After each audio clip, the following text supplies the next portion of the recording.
What's up, my friend? Barbara Samuels here. And today I want to share a quick word with you. And I want to share the thought is that your perspective will determine your success or your failure in life. Now, I want to share a quick story with you. For those of you who know me, or for those who are close to me, know that one of my favorite fruits of all time is mangoes. And so I tend to get a little bit carried away in that I call summertime mango season. Now my girls are always making fun of me. They says, Mom, listen, mango time is not mango season. It's not a season. I'm like, okay, if you want to call it that, that's fine. But for me, it's a season. But today I'm not here to share about my love for mangoes and how much, what I think. I want to share something very profound. Now, a few days ago, in my backyard, I have 2 mango trees that I've planted. One was planted about 8-9 years ago. The other one was planted maybe 3 years ago. Now, on these mango trees, there are 2 different types of mango trees. One is a Julie mango tree, and one is a different type of mango tree that I don't know the name, but I know it's very delicious.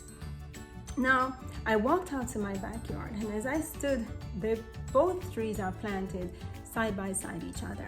And as I stood and as I looked at both trees, my eyes were immediately drawn to the larger of the tree, which was the younger of the tree. But this tree had no blossoms on it. And I looked at the other one beside it, and it was loaded with blossom. But my attention immediately went back to the one that had no blossom. And my mind went into a whirlwind. I started thinking, oh my word, this is not going to bear me any mangoes. I don't have any mangoes. What am I going to do this year? Then in that moment of going into my perspective that was very skewed, the Lord spoke to me and he says, but Barbara, look, right beside the tree is another tree that's loaded with blossom that has potential to produce exponential amounts of mangoes. And in that moment, it became clear to me that our perspective will determine our outcome. But not only that our perspective, but that we have exactly what we need. We may not have what we want, but we have what we need. You see, I wanted both trees to be loaded with blossom, but our Father knows best, and he knows that there is a reason for both trees not coming in season at the same time. You see, I remember last year that my smaller tree blossomed first, and then the other tree blossomed later, and then I realized I had mangoes for an extended period of time. Now, this is how we approach life. For the most part, we tend to look at what we don't have. And we focus on what we don't have to the detriment and the demise of what we have. We allow what we perceive to be lacking to guide our actions in our lives. Now, I had what I need. What I wanted was not necessarily what was in my best interest. My best interest was to have enough fruits throughout the season and to have an abundance that I couldn't use and then I wouldn't have. But our Father saw through that. But our human being mindset, we only saw what we could see. The Bible tells us we walk by faith and not by sight. But because so many times we allow our eyesight to determine the level of our faith. And forgetting that each of us are equipped, we are created and designed with everything that we need. We have what we need. We perish because of lack of knowledge. We perish because of a skewed, blinded eyesight. When what we have in our hands is not seen, instead we start looking for what we don't have or what we think we don't have.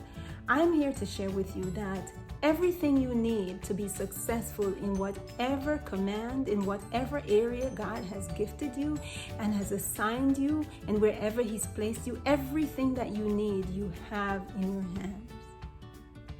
Everything that you need to accomplish and to be successful wherever you are at this point in your life, you have in your hands.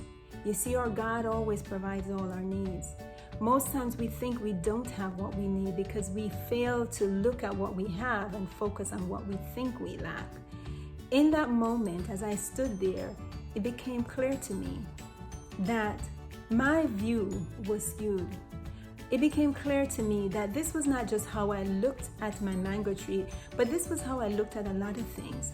And this is how we tend to look at things. We look at what we can see and use it as a judgment for what we should have or what we don't have. Today, I want to encourage you to take a moment, ask your Creator to allow you to see what your eyes can see, to give you a heavenly perspective, to give you a view that allows you to see and embrace all the blessings that He has given you, to see what your eyes can see, to take hold of the promises that He has given you in His words, and to move confidently with a spirit of expectancy in faith, knowing that you are designed, you are created, and you're equipped with everything you need to be successful in all areas of your life. You know, the journey for reversing type 2 diabetes is just the same. Most people, when they find that they're diagnosed with this disease, they start looking at all the things they cannot eat, all the things that will be taken out of their life, and starting to become depressed and place themselves in a state of lack of action, unable to move forward because we're so focused on what we think we have lost. When the truth is, we haven't lost anything, but what we have gained is new perspective. You see, type 2 diabetes is reversible. And it's a reversible disease because our body was designed with healing capabilities. Our bodies was designed to heal itself. Take hold of the gifts you have in your hand and take back your life from this disease.